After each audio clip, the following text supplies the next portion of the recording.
522 committeeman.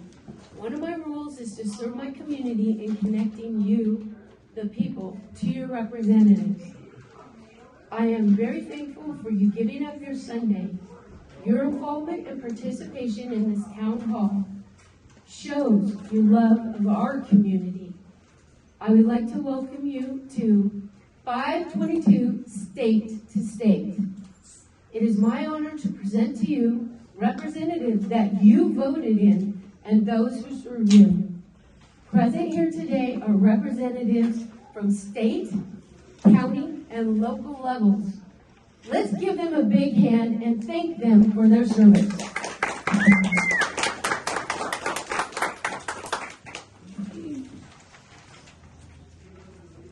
I have to go get my husband. He's going to say the prayer. Sorry. Hear from our guests. They will each have 6 minutes to speak. A bell will be rang at the 5-minute mark. Please save all questions until the guests have spoken. All the guests have spoken. There should be ample time at the end to meet and greet and ask your questions. Good afternoon. It's a pleasure to be here. It's nice to be back in North Idaho. I'm thankful for that. Got back just this week. So I appreciate Michelle and this opportunity. Thank you very much. Again, I'm Bjerke. I'm the senator for District 5. So basically Benoit border all the way up into Post Falls at about Prairie, the lake, all the way to the border at some point. Winds around in different areas. I just finished up my first legislative session, the 67th legislative session, so it's a 2-year period. I was on health and welfare. Those were my committee assignments, health and welfare, and JFAC. I am the vice chair of the Senate Finance Committee, and that makes up a joint Finance Appropriation Committee with the House Appropriation Committee and the Senate Finance Committee. And the reason I'm mentioning that, those are my 2 assignments for committee. They end up being kind of busy assignments. Health and welfare and the budget are 2 of the biggest things you can kind of be involved in. It takes up a lot of time. And it also has a lot of importance, as you can imagine, health and welfare and finances. But the other reason I bring that up is because people ask me all the time, what are our concerns, or should our concerns be moving forward? And I think anybody that's really paying attention would understand that the economy is a really big thing to be concerned about. Interestingly enough, when we're going through budgets at the State House, we've got 110 agency budgets that we have to do. It's a lot of work in a 3-month period of time, but it's critical work. Interestingly enough, things we should be concerned about. Obviously, we're talking about a run rate right now for the federal government. About every 100 days, we're getting a trillion more in debt. So we are tied to what happens in the federal government, and that's important for us to know. It ends up being, this time, 40% of our budget. Only 38% of Idaho's budget comes from taxes, sales taxes, income taxes.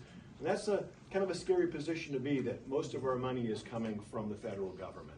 There's another 22% that comes through what we call dedicated funds. Think of things like the liquor budget or the lottery, tuitions paid to colleges, a bunch of different things. But if you look at our actual revenues coming in, that should be the concern we have as a state. And what's important is that switch can't be just flipped and all of a sudden we're not connected to the federal government anymore. We send them a lot of our tax dollars, and then they send us our money back. And there's strings attached to that. So we need thoughtful people that are working on those budgets. And it is a lot of work. It's important work. And in this particular session, we did something kind of monumental in the sense that for the last 57 years, we've been doing our budget a certain way. And we made a drastic change. And what we did is we decided to break up our budget and have a maintenance budget separate from what we then looked at as our enhancements and line items, so we can determine what truly is needed to keep the lights on for all these state agencies. If everything just, I don't want to say hell in a handbasket, especially if we prayed twice on a Sunday, but if things were to go bad as a state, what would we have to keep these agencies afloat? And then what are the things we look at later that are the wants of the agencies, the enhancements. So that was a big change. It allowed us to delve a little bit more into the actual line items to see what we can cut. And it's a difficult process, especially over the period of time that we're there. And it was not looked at very favorable by the establishment in the state, just so you know that. But this is what we have to work with. We can make changes incrementally before something drastic happens. And if anybody was able to see Catherine Austin Fitz last night, I was able to see for a few minutes, and she talks about keeping our money here in Idaho instead of going up to the federal government coming back down. But to get to that point means drastic things have to happen. And it's got to be a grassroots effort where people all are going to have to say, I'm okay to be really uncomfortable for us to make such a monumental shift in the way our economic system is coordinated currently with the federal government. And that's what's difficult. But for the time being, know that the folks that are working on those committees are working hard to stay within that system, to make incremental changes with hopes that we can do something positive. And that's my goal. Like I said, health and welfare, and I get what, a minute? Very happy to have been involved in those committees, but also to really establish what I chose to go there for, and that was post-COVID or pre-COVID, depending on where you got into the mess, to make sure that we were fighting for our freedoms. I was able to bring 3 bills across the table that I coordinated with someone on the House. Visitation rights, essential caregiver rights, medical freedom issues, two-way issues, and those things I'm looking forward to working on again. If I'm fortunate enough to have your vote to send me back to down to Boise. It is down there. But again, I appreciate the opportunity. I appreciate Michelle. It's no good deed goes unpunished when you're doing these things, and I appreciate that she's gone out on a limb to establish what she felt was going to be a town hall that met with the needs that she had for this day. And again, appreciate being here. Thank you very much. I am running again, or I probably wouldn't be standing here, so I'd love your vote again. Thank you very much. Good turnout on a nice day. It's nice day to go out and have a vote in the parking lot as well. So I'm glad everybody showed up here. A couple things. One thing that, and my district is the same as Carl's. So we're all, you represent us. Representative Wisnewski is also here. So we are the legislative team for this district. So I don't have to go through how we got here and where it is. But a couple things that are noteworthy from this session. Bonnie Bovis, who I'm sure many of you know, Bonnie and Harry, she has been trying for 7 years to get a bill through that would allow parents to teach their children how to drive. Can you speak a little louder? Oh, I'm sorry. Could you use the mic? I hope not. I'll speak louder. Okay. Anyway, Bonnie and Harry Bovis, who I thought would be here, they were here 1.5 years ago when we were here. She's been trying for 7 years. Is that better? Yeah. For 7 years to get a bill through the legislature that would allow parents to teach their children how to drive, and you would think it wouldn't be that difficult, but we finally got it through this year. Yes. I've been involved for 3 years on this, and 2 years ago, beginning of this term, Senator Bjerke joined me on that endeavor. We actually got it through the House and the Senate last time, and the governor vetoed it. Yeah. So anyway, and I think that was more of a sacrificial thing because it was a test, I believe, by the governor's office to see if we could override a bill, which we didn't. I tried to override that. We were not successful. 21 people in the House changed their votes because we had 61 out of 70 votes to pass it the first time, and we did not get 2/3 majority on the second one. So anyway, we made compromises this year, came back with it. The State Department of Education actually got on board. They helped with the governor and things, and so actually we made some compromises. We do have a bill, so people in rural areas in Idaho can legally teach your child how to drive. If you're in an area above 25,000 population and they don't offer driver's ed through the schools, then you can do it there as well. So anyway, it was a compromise. Maybe we can work on it later, but anyway, you wouldn't think it'd be that hard, but it was. And so anyway, that was a positive. Senator Bjerke mentioned the budgets. That's huge because there was a lot of pushback on trying to change those budgets. And hopefully we're going to have the budgets more transparent now, and we will. This year, some things got through that probably shouldn't have on the budget side of things, but there was a lot of concern that we would pass the maintenance budget and not pass the supplementals at the end. And so it was important that everything passed this first year so we could actually get those things into work. So I think that our constituents, everybody's gonna be much more happy with that system because you'll be able to look on the website and see exactly where the money's going. And these agencies continue to grow, and that's a really big deal, and we can't keep growing government. This is my 12th year down in Boise. When I first got there, our budget, the entire state budget was about $4 billion. Now the health and welfare budget is over $5 billion. The total budget is about $14 billion. So obviously, the government's growing. One of the things that I've been an advocate of is, as we talked about, our dependence on the federal government for our funding. The state needs to take over control, if not ownership, of the federal lands. Idaho is an incredibly wealthy state. We have minerals. I grew up, I actually chair resources. I didn't mention that, but I have a background. I grew up in Kellogg. I've worked in mines. I've logged. I have something of a background in these things. And I asked the Idaho, I hate acronyms. Anyway, I lost it. Anyway, that's right there. Anyway. We all know how that works. Yeah, especially as you get older. Anyway, I said to him, he's in Moscow, he's based out of Moscow, it's Idaho, out of Moscow. I said, I would venture to say, because I've been telling people as I campaign, that Idaho has over $1 trillion, with a T, which is a monster number, dollars worth of mineral wealth in this state. Am I blowing smoke? And he thought for a minute, and he said, no, you're not. And I happen to know that there's a mining interest down in South Fork and East Fork of the Salmon River, the Perpetua mine. They're basically, they have 5 million ounces known gold reserve, and they can't get permit to mine that. That's enormous. That's at $2,000 gold. That's over $10 billion. Anyway, it's those things. The financial resources that would bring to the state are staggering because of that multiple effect and everything, how that would go.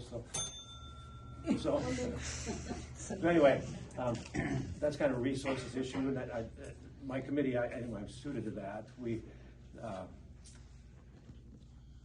They're probably going to get permitted in that mine now. They've been trying for 20 years, but it's not because of the gold. It's because there's antimony there. Yeah. Antimony is a rare earth mineral. It's necessary for primers for guns, and currently a lot of our antimony comes from China. And so you would think it'd be the gold, but I think actually they probably will be able to get that mine up and running. But there are so many areas of mineral wealth that's staggering in Idaho.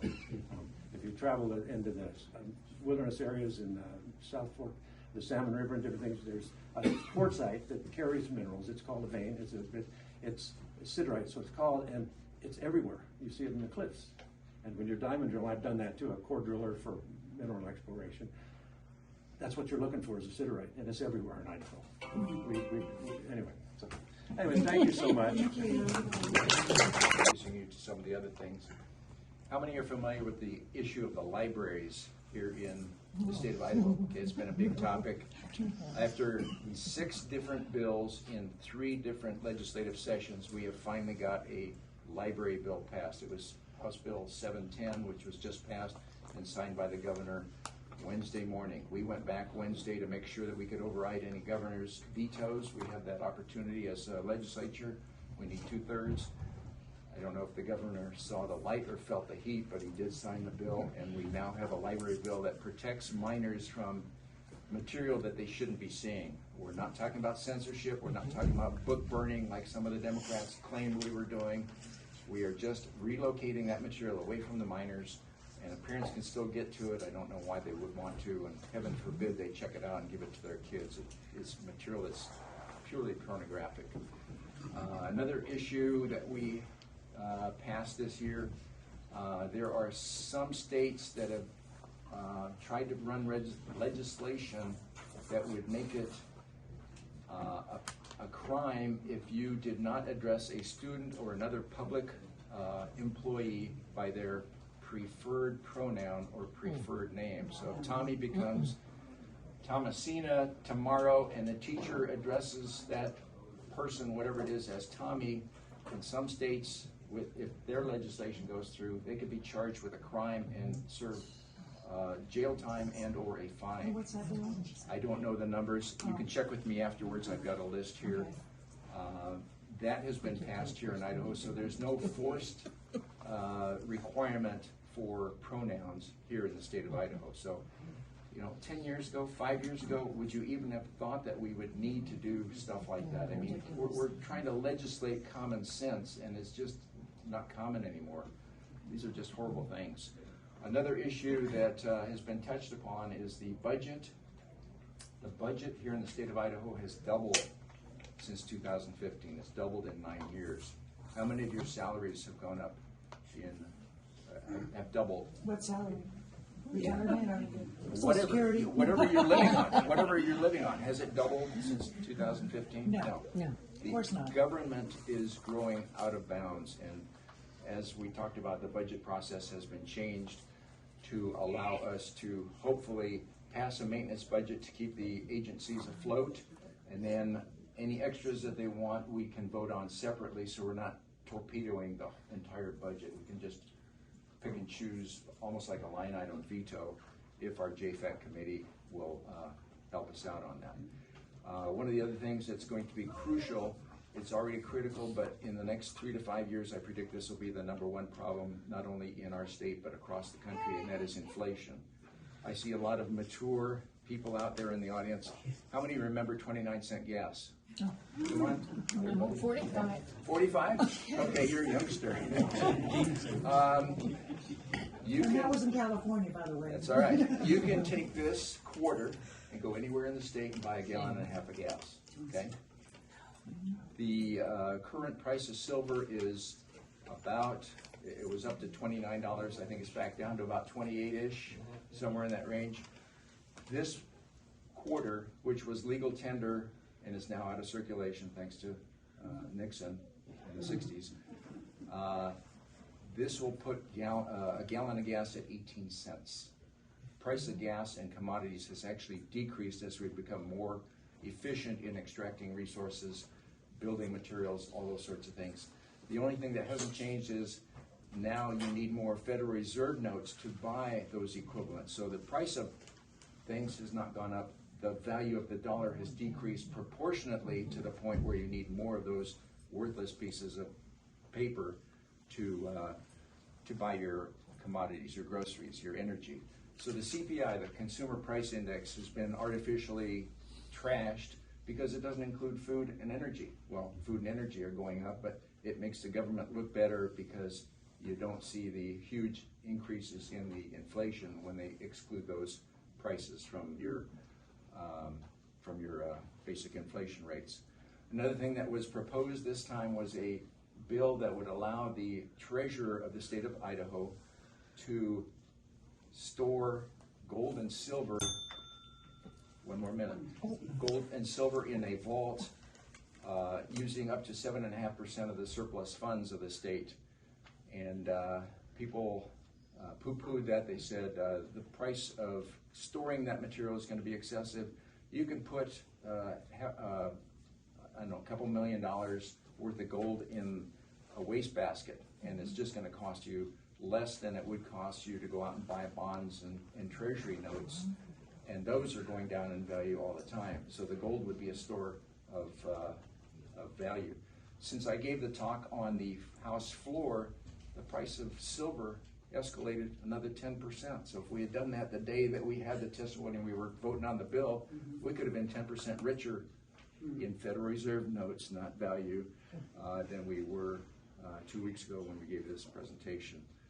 I think I'm running pretty close, and I look forward to meeting with all of you. I was here about a year and a half ago, and we've got about 4 times as many people here as last time.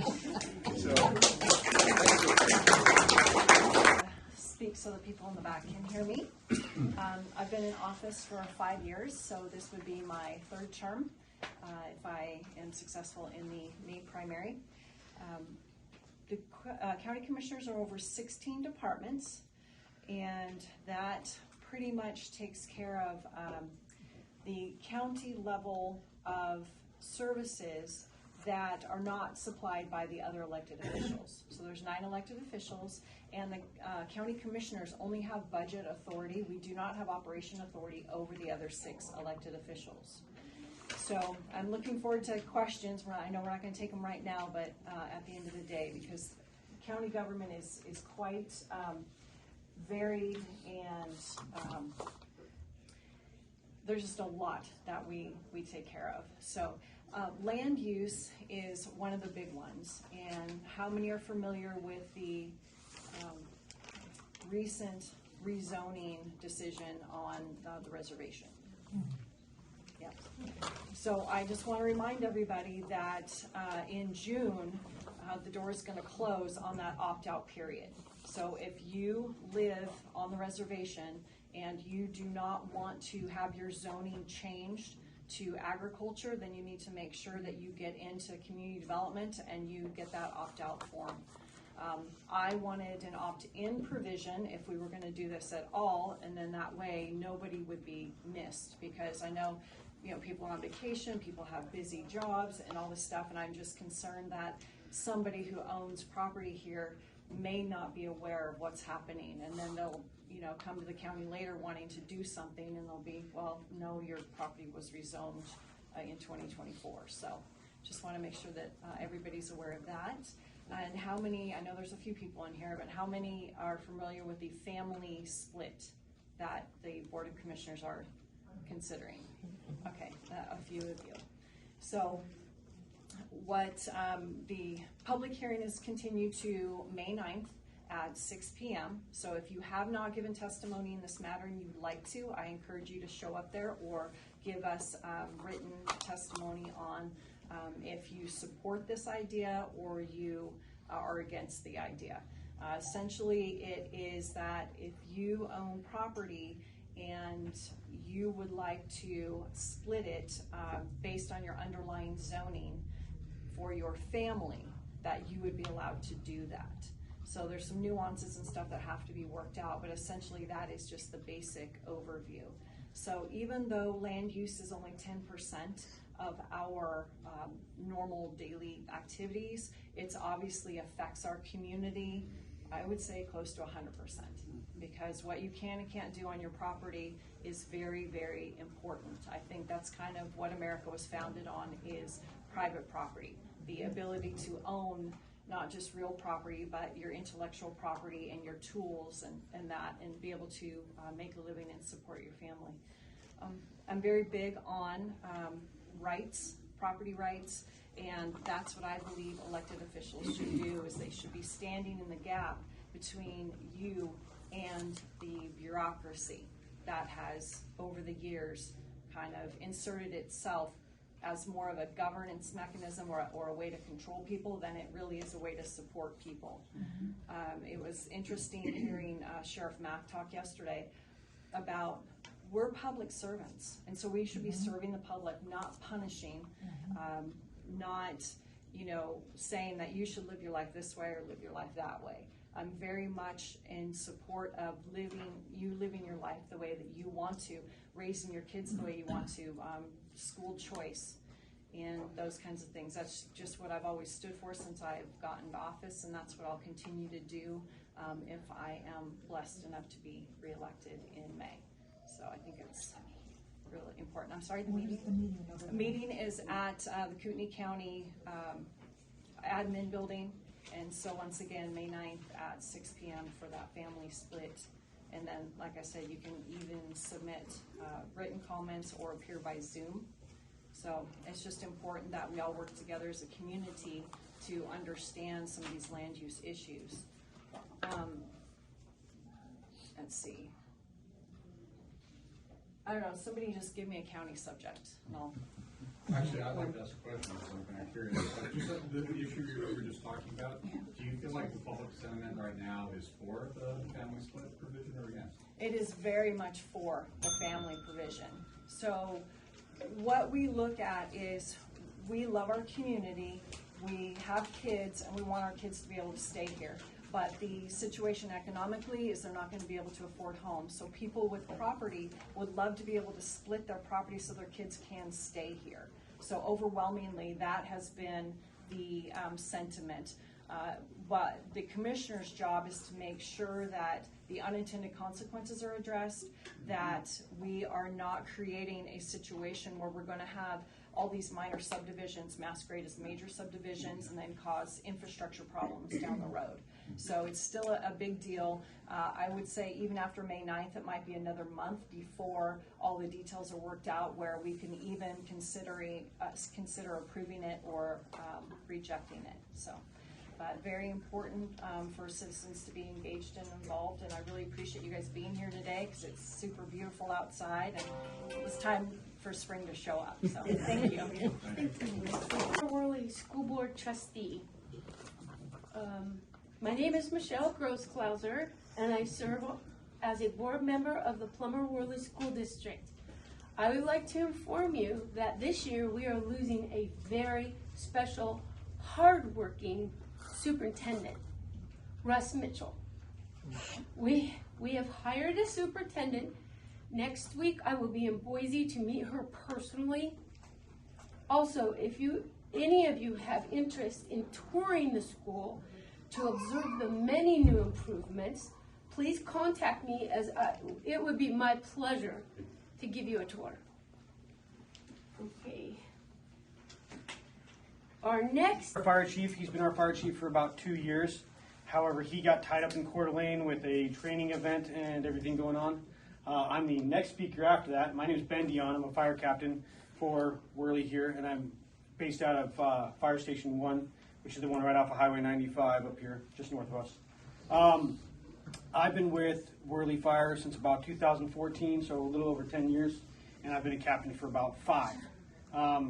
When I started, we started the Worley Fires and everything else was back in 1969 when it was founded. It was all volunteer. Since then, in October of 2013, we went to a paid department and we took over the ambulance service with Kootenai County Emergency Services, and they hired 2 full-time firefighters for each shift.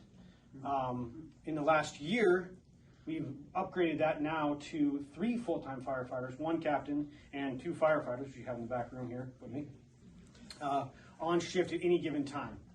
Now, that is a tremendous improvement from where we were, being all volunteer, to what we are now, but it is still far from where we could be.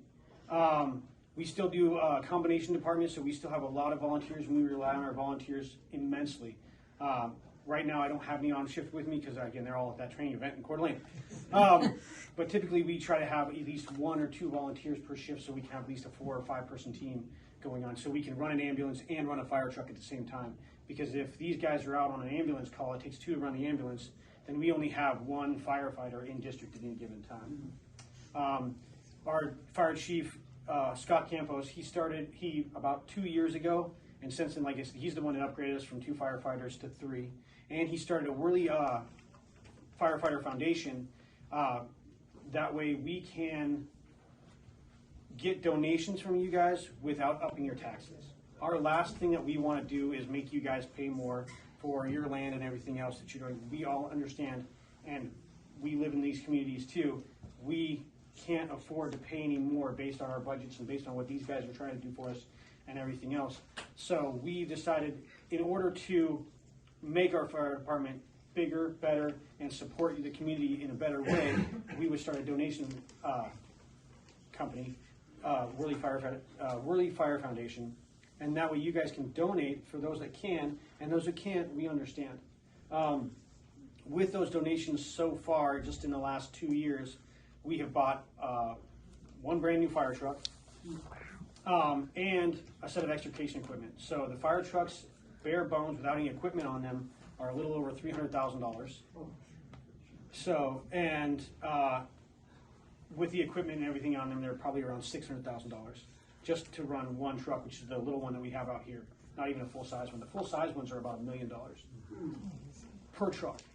And all of our fleet, besides the newer ones that we just bought, are some of the older ones and things like that. So, and along with that, we spent about $50,000 in extrication equipment. So when you guys have car wrecks and things like that, those are the jaws of life and things that can break your cars open so we can get you out and everything else. And then the other thing is we've refit all 9 of our full-time paid firefighters with new turnout equipment in the last 2 years. And that's the protective equipment that we wear outside to go inside fires, and they can withstand up to around 2,000 degrees. So that way, that's the stuff that we can go save your belongings, save your family members, and put your houses out and make sure that everything is there for you. It's been my pleasure personally to serve within the Worley Fire District since, like I said, 2014, and I don't want to be anywhere else. I love serving all of you guys, and I love being here, and I honestly, no offense to anyone else, whatever job you do, I think that's the greatest job in the world, and I don't want to do anything else. I love the guys I work with. We spend a lot of time together, and I would just, if there's anybody that wants to see the fire station, we are more than happy to let you in, show you all the stuff we have. Bring your kids, bring your schools. We want to do those kind of tours. We want to do the education for the community. We want to show you all the bells and whistles. We want to let you squirt the fire hoses. I mean, honestly, we are little kids. We're about 5 years old, and we just go there so that we can play with the fire trucks too, and we just get paid to do it. Okay, so we understand that you guys want to do that too, and if there's any way we can serve you in any better way, we want to. We try to do since the post-COVID thing, we try to do an open house every single year, and we try to do an Easter egg hunt every single year.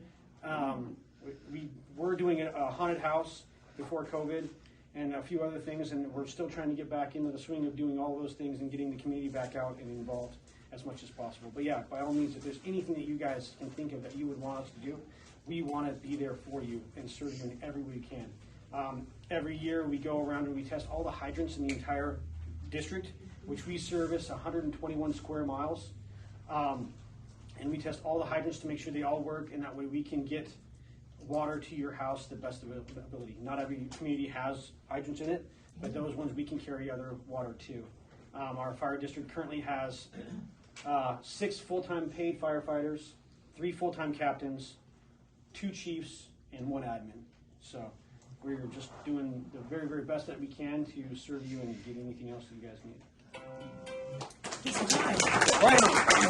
I'm on the city council here for Worley. I don't see a lot of Worley residents, so I won't waste a lot of your time with Worley stuff. I don't think none of you care very much. I think you're here for the other speakers. But Worley's very unique in a sense that we are landlocked. Everywhere around us, the Coeur d'Alene tribe owns the exterior boundaries of the city. So the city cannot grow in any way. As Commissioner Duncan probably knows, the taxes are, the city budget is difficult because not all homes in the city of Worley pay property tax. So our income is very limited. So we're currently experiencing a sewer and water problem, and we're working very close with the Coeur d'Alene tribe to fix the sewer. Essentially, we're going to send our wastewater to the casino, and they're going to land that onto the golf course. So we're working through that problem, and then we are in a crisis for water. So we're strategically working with our engineers on how to find some water in the area and upgrade some wells. On a side note, we'll mix a little bit of job and position. I'm also a patrol lieutenant for the Kootenai County Sheriff's Office. I have the greatest job in the world. I'm going to argue with the fire captain. I have the best job in the world. Part of my assignment is a public information officer. It's challenging, but I've learned a lot and embraced it, and it's become great. Something that you're all probably wanting to hear, Sheriff Norris is in the back, and I think a lot of you probably are here or want to hear about the press release that was sent out late in the week last week. He's here. I encourage you to hit him up after the event and ask him some questions. However, They're gonna let me speak, Chad. Oh, I won't steal this thunder. After you, Okay. Oh, I should have stole it all and done that for him. So I will let him speak to that. But I live here in Worley, obviously. So if you guys have any questions or need anything from the sheriff's office standpoint or from the city of Worley, you know where to find me. Thank you very much for your time. Good afternoon. My name is Bob Norris. I am your current sheriff. I am running on my record. Absolutely, that first day of my first 4-year term, I had some real concerns about what Panhandle Health was doing with mandates and what have you, and that I believe there was a Fourth Amendment argument against being able to walk up to somebody and say, why don't you have your mask on? Why are you not wearing it today?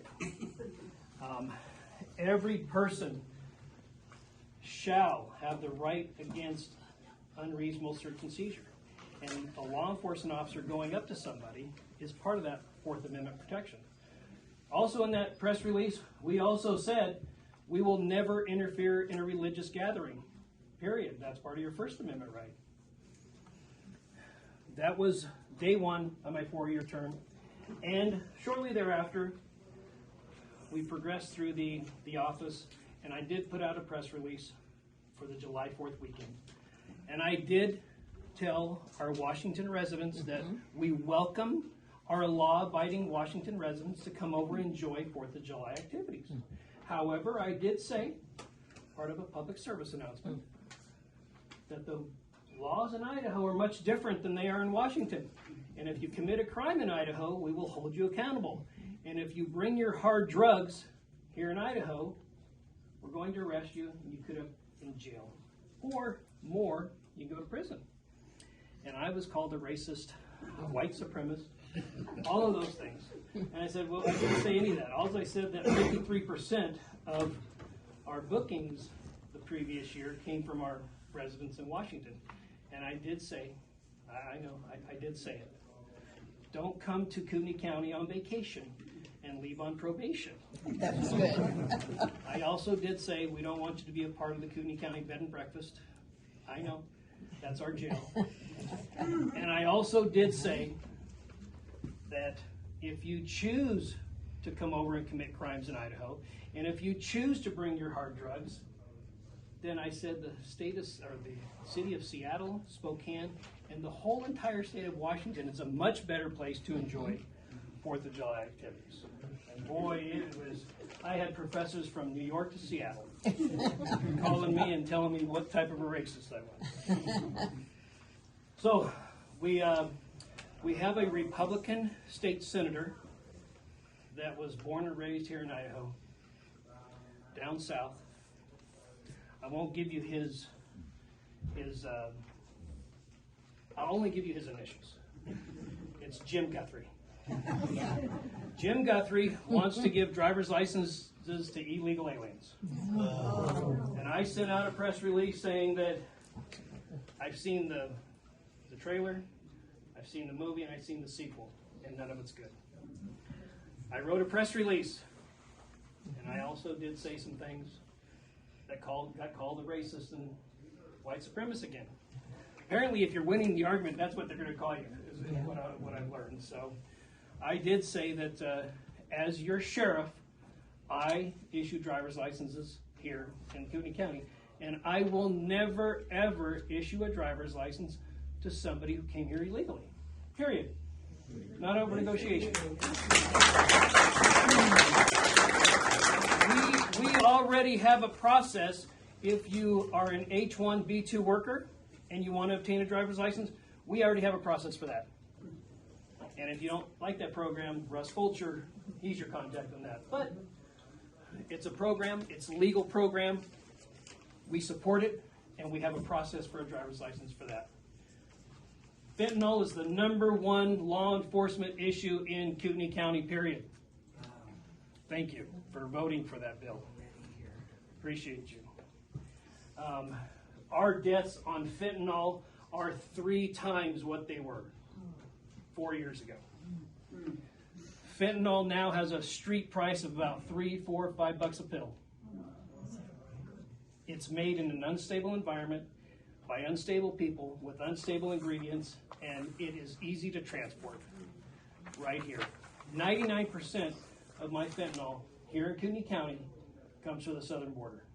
So we need to shut that southern border. If you live in an area patrolled by a sheriff's office, crime is down 16%.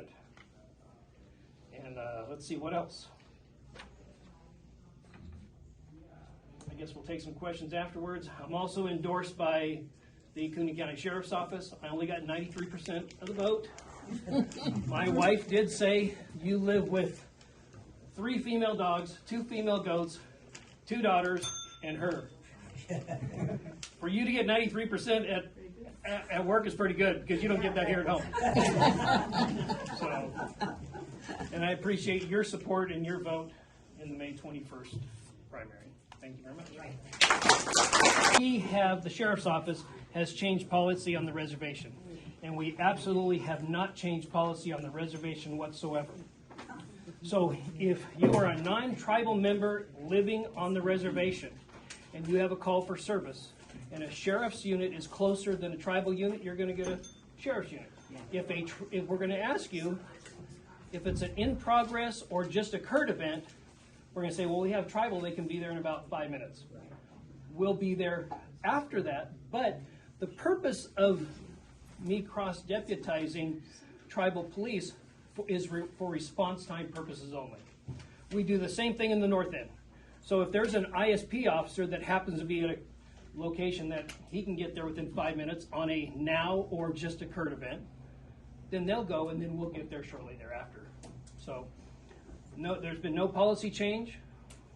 Zach and I will be here afterwards. If you have any questions on that, we'll field any of those questions. Thank you. Thank you.